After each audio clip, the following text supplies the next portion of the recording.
work is done on the unit charge in a conductor to move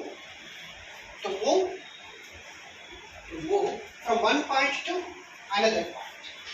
From one point to another.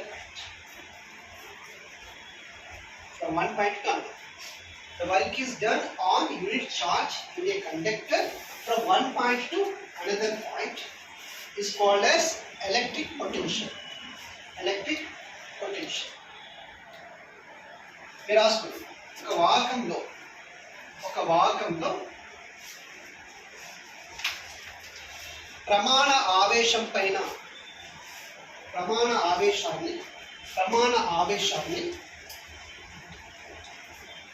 ఆవేశాన్ని ఒక బిందువు నుంచి మరొక బిందువు వైపు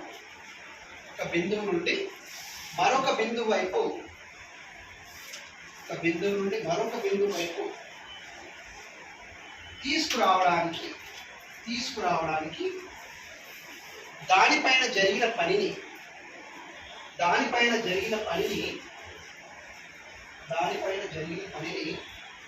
విద్యుత్ పొటెన్షియల్ అంటారు. సో ఈ డ్రా కూడా చేసుకోండి. ఇక్కడ చిన్న క్యూ ఉంది, ఇక్కడ ఒక క్యూ ఉంది, ఇక్కడ నుంచి మనకి ఇక్కడికి రావాలి.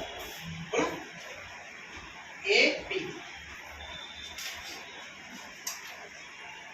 మీకు అంత డెఫినేషన్ గుర్తులేదు. ఏం గుర్తు రావాలి?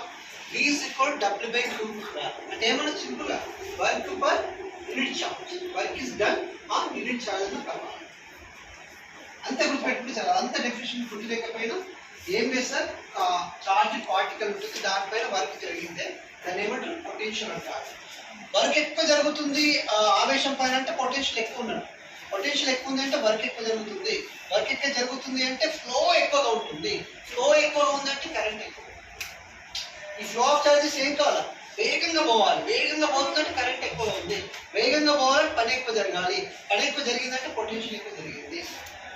పొటెన్షియల్ ఎక్కువ ఉంది కాబట్టి ఫ్లో ఆఫ్ చార్జెస్ ఫ్లో ఎక్కువ ఉంది అంటే కరెంట్ ఫ్లో ఎక్కువగా ఉంది. అంటే పొటెన్షియల్ పెరిగితే కరెంట్ పెరుగుతుంది, పొటెన్షియల్ తగ్గితే కరెంట్ తగ్గుతుంది. Okay done.